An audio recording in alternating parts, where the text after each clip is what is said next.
Olá, aqui é Felipe Soares, diretor técnico da Abrace, e esse é o podcast da Associação dos Grandes Consumidores de Energia. Nesta semana, vamos falar sobre o aumento da tarifa de transmissão de energia que surpreendeu os consumidores.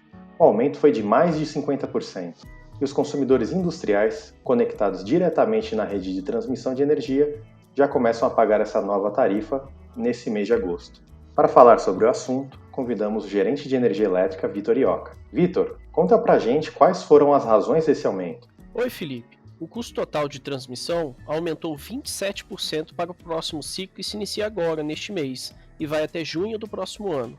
E tudo isso em um período que a inflação medida pelo IPCA, por exemplo, aumentou menos de 2%.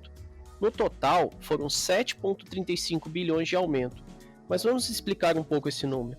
Primeiro, tivemos mais de 3 bilhões de expansão da rede, resultado dos leilões realizados pelo MMR e ANEEL, o que representou um aumento de 31% desta parcela de novos empreendimentos. Agora, o principal aumento foi o custo das instalações de transmissão que estão em operação há no mínimo 20 anos e em grande parte há quase 50 anos. Foram quase 3,5 bilhões, que representa um aumento de 33%. Surpreende o fato da principal razão do aumento ser o sistema em operação há tanto tempo. Por que isso, hein? Felipe, a história é longa e vem da medida provisória 579 lá de 2012. A ideia seria a renovação antecipada em 2 anos dos contratos de transmissão em operação, em troca de uma tarifa que cobriria apenas os custos de operação e manutenção. As transmissoras bateram o pé alegando que perderiam 2 anos na amortização dos seus investimentos. O governo cedeu, com outra medida provisória, autorizando a indenização desses ativos antigos, sem ninguém ter ideia do tamanho dessa indenização que seria paga pelas tarifas de transmissão.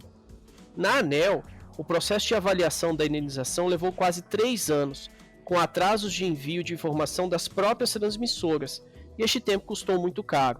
O período entre a renovação da concessão e o pagamento da indenização via tarifas foi valorado a uma taxa muito alta e fez com que os custos financeiros fossem quase 2 vezes maior que a indenização calculada. Só neste movimento foram 60 bilhões de reais que os transmissores estão recebendo. E tem mais, ainda há um movimento por parte das transmissoras para que grande parte dessas instalações antigas sejam trocadas por novas. As estimativas para a troca dessas instalações variam entre 10 e 30 bilhões de reais. Tudo isso em um sistema que custa quase 35 bilhões por ano. E quanto às novas instalações? O sistema de transmissão cresceu tanto assim? Na verdade, Felipe, o principal motivo da expansão do sistema de transmissão é para atender a geração.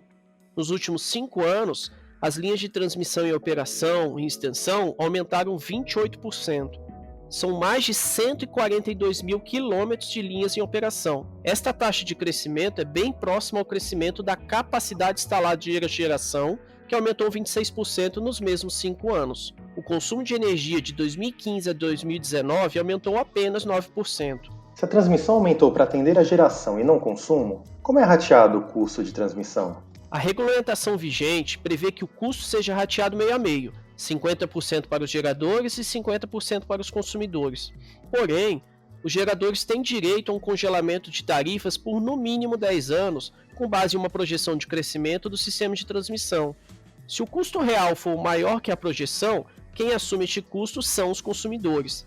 Agora, este novo aumento, os consumidores passaram a assumir mais de 53% do custo de transmissão. É por isso que o efeito médio para os consumidores será de mais de 50% de aumento na tarifa, enquanto para os geradores o aumento é só de 10%. Para os consumidores industriais que estão conectados diretamente na rede básica, o aumento já será sentido nas faturas com vencimento em agosto. Os que estão conectados nas distribuidoras sentirão parcialmente os efeitos nos reajustes tarifários, uma vez que este efeito será amortecido pela conta Covid. Vitor, mas esse não foi um aumento isolado, certo? Não, o custo de transmissão quase triplicou em 5 anos.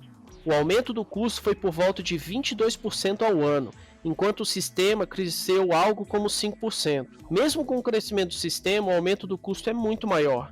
O ano de 2020 vai ser marcado pela pandemia e esse aumento de custo, sem dúvida, dificulta a retomada de muitos consumidores. Ainda há perspectiva de leilões de transmissão ainda esse ano? Mesmo com a redução do consumo por conta da pandemia, As principais razões para justificar os leilões de novas linhas de transmissão são o escoamento de geração e o aumento da confiabilidade do sistema.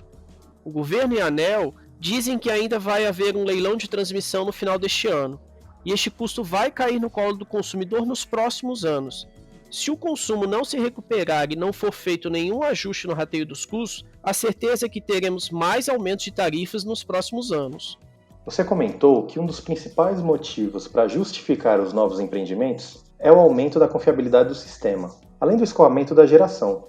Esse aumento de confiabilidade é percebido pelos consumidores? Felipe, interessante colocar este ponto. É que atualmente quase um terço dos empreendimentos leiloados estão atrasados. Este percentual já foi bem pior, atingiu mais de 60% em 2017.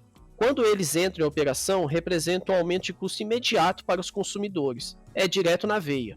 Quanto à confiabilidade, é importante destacar a fiscalização da ANEEL que atua nos casos de indisponibilidade das instalações de transmissão. Quando não estão disponíveis, isso vira um desconto na receita que o transmissor deveria receber. Importante pontuar que nos últimos 5 anos o valor do desconto mais que triplicou. Em termos de quantidade de interrupções da rede, nos mesmos 5 anos não houve redução de eventos. Vitor, obrigado pela conversa. Quer saber mais? Assine nosso podcast e acompanhe a Brasa Energia nas redes sociais. Obrigado e até a próxima.